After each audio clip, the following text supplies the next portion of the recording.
Adiós DF o la CDMX. Con la reforma política del Distrito Federal, la ciudad deja de llamarse así para convertirse en la Ciudad de México. Gracias a esta misma reforma política, contaremos por primera vez con una constitución en la que quedarán plasmadas como carta magna nuestros derechos, nuestras obligaciones, así como también nuestras responsabilidades.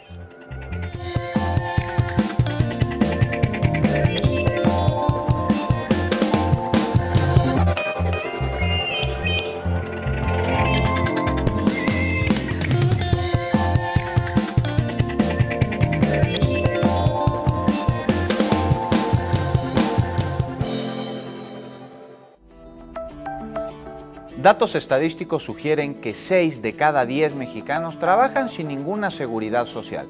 ¿Qué se hará a través de la Constitución de la Ciudad de México para mejorar las condiciones laborales de los capitalinos? Dignificar el trabajo, darle la importancia que debe tener el trabajo asalariado, por ejemplo, y las garantías que tiene que tener el trabajo asalariado. Otro rubro que a mí en lo personal me interesó mucho es que las trabajadoras domésticas cuenten con un seguro de gastos médicos, con un seguro que se sientan protegidas. Estamos hablando de una población de casi más de 2 millones de mujeres en toda la República. En la Ciudad de México son menos, pero no cuentan con ningún derecho de horarios, de vacaciones, de gastos médicos. Los que tienen los espacios alternativos, sí, darles una seguridad social, porque digo, hasta cualquier banquero tiene el seguro social. Cualquiera. Cualquiera. ¿El teatrero? Nada. ¿El pintor? Nada. ¿Lo tendrá? No. ¿Y la el teatrero tiene un sindicato de actores, sí, con previsión social que de veras se está tambaleando y es de los que más tiene. Los argumentistas, ¿cuánto ganan? ¿Y tú crees que a ti te da ganas hacer un guión que se va a vender, si bien te va vamos a decir que en 100,000 pesos, si bien te va? Claro, bueno, si no eres un nombre importante de la dramaturgia mexicana, y que el próximo lo vendes dentro de 7, 8 meses y que si te viene una enfermedad no tienes nada. ¿Cómo los va a proteger la Constitución? Sí. ¿Hay algo? ¿Se está planeando algo?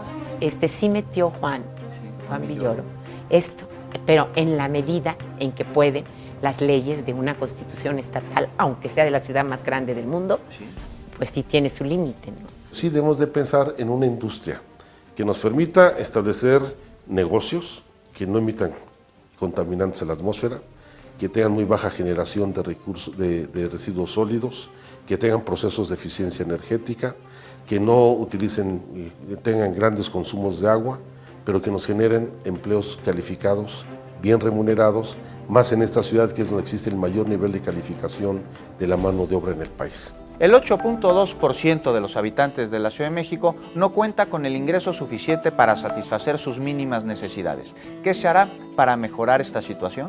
Acabamos de terminar una versión de un capítulo de derechos laborales que no es idéntico a la Ley Federal del Trabajo. Pues nosotros podemos aplicar el artículo 123 en la esfera de nuestra Constitución. El salario mínimo va a ser una cosa muy importante, creo que eso es esencial para la gente. Y tendrá que haber un régimen de salario.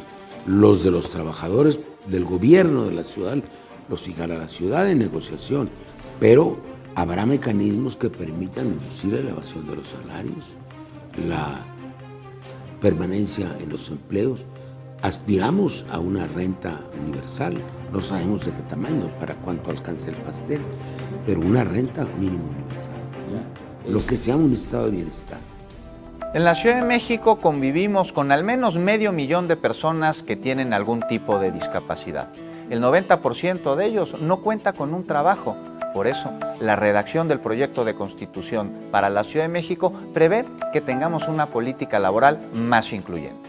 Las personas con síndrome de Down, no sé si sabías que son las personas más inteligentes para desarrollar trabajos en cuanto a números, en cuanto a cosas, porque pues su cerebro todo el tiempo está trabajando y es un cerebro por encima de una persona convencional, ¿no? Entonces, ¿eso qué te dice? Que puedes llegar a tener mayor rendimiento en tu empresa, si nos vamos a cuántos números, pero no saben todo eso porque justamente falta cultura, falta información, falta todo. Ojo, una cosa es empatía y otra cosa es lástima, porque luego muchas veces las personas por querer ayudar entorpecen. Y a mí me ha pasado que voy yo en la calle, estoy esperando a alguien o algo y estoy ahí en mi silla en la calle y llegan y me dan dinero, ¿no? Me dicen, toma hijo para el refresco. Y le digo, oye, no, o sea, yo no lo necesito. Es parte del mismo fenómeno que pues de cierta forma se ha llegado a manchar la imagen de las personas con discapacidad, ¿no? Yo creo que la forma de lograr eso es refiriéndonos más en cuanto a las oportunidades que tenemos, las oportunidades de desarrollo, y no tanto fijarnos en la imposibilidad física o el físico que puede llegar a tener una persona con discapacidad, ¿no? Sí debe haber, por supuesto, por así decirlo, un organismo de derechos humanos para personas con discapacidad, poniéndote un ejemplo, pero creo yo es más el hecho de que se haga la inclusión, ¿no? Que se haga las entrevistas de trabajo para personas con discapacidad. Toda persona, independientemente de su condición socioeconómica, debe de tener el acceso a condiciones de bienestar.